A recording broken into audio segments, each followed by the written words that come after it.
Russia has more nuclear weapons than the US. China has more land-based ballistic missiles than every NATO country combined. And the path to World War III, the actual path, the one nobody on cable news talks about, runs straight through Moscow. 5 minutes from now, you know who actually holds the cards in a US-China. Which country lights the match on World War III? And the one question DC is too scared to ask out loud. All right, let's get into it. Who has the most nuclear weapons on Earth? Not US, Russia. 44,000 nukes. The US, 37,000. China, 620. Now here's what'll stop you. A decade ago, China had 200 warheads. Today, 620. The Pentagon's own report projects that China will surpass 1,000 by 2030, triple in a decade. And the curve is still bending up. Russia and the US are the heavyweights. China is the sprinter, and it's closing the gap right now. September 2025. Beijing throws a military parade and reveals 5 things almost no Western analyst saw coming. 1. The Jinglei 1, China's first publicly confirmed air-launched ballistic missile that completes China's nuclear triad, land, sea, and air in the open. 2. The Julang 3, a submarine-launched missile with a range of over 10,000 kilometers. Translation: a Chinese submarine in the South China Sea can hit Los Angeles without leaving home waters. 3. The Dongfeng 61, a brand new intercontinental missile nobody knew existed. 4. A new DF-31 variant.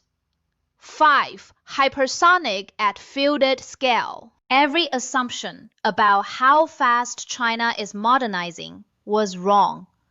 Wrong by years. Now the full scoreboard. Hold one number in your head. Active military, US 1.3 million.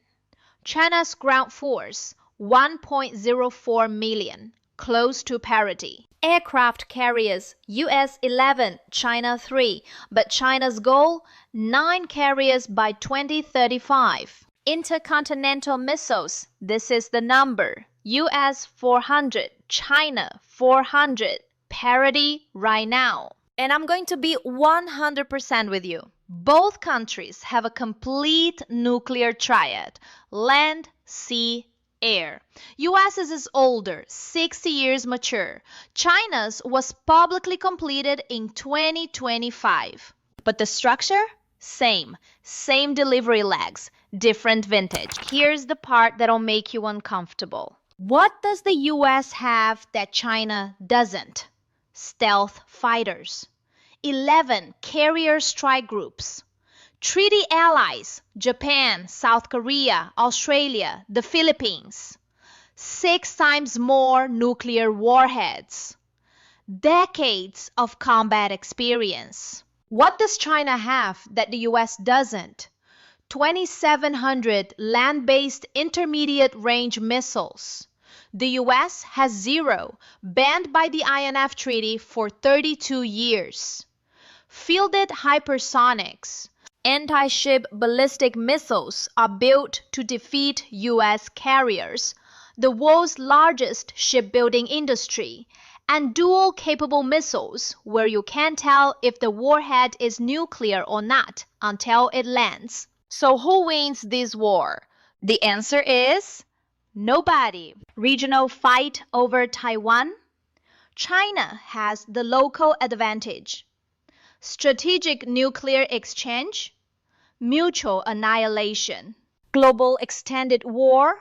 US wins at the cost of a decade of economic collapse and millions of lives. There are no clean winners, only different ways to lose. So how does this become World War III? 3 letters. RUS. If a US-China war kicks off, Russia is 60 to 75% likely to back China. Limited backing, weapons, energy, diplomatic cover. Not troops in the Pacific, but that is enough. Because the moment Russia openly backs Beijing, the US invokes NATO, brings in Japan, South Korea, Australia, the Philippines, the European Union, the UK, and multi-theater. And that Russia threatening Europe while China presses the Pacific.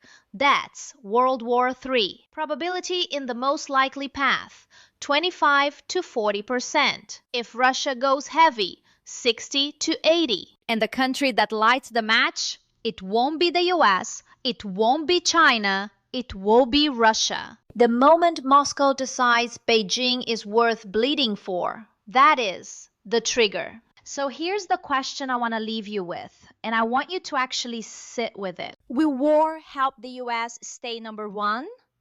Or will it end every nation's seat at the table, including ours? Here's the alternative. Nobody in DC wants to say out loud. What if real strength isn't being number one? What if it's harmony, every nation strong, together as a team? Number one, or all of us stronger together? Hit subscribe and likes if you like this full breakdown. Drop your answer in the comments. War or harmony? The numbers don't lie. The choice is still ours.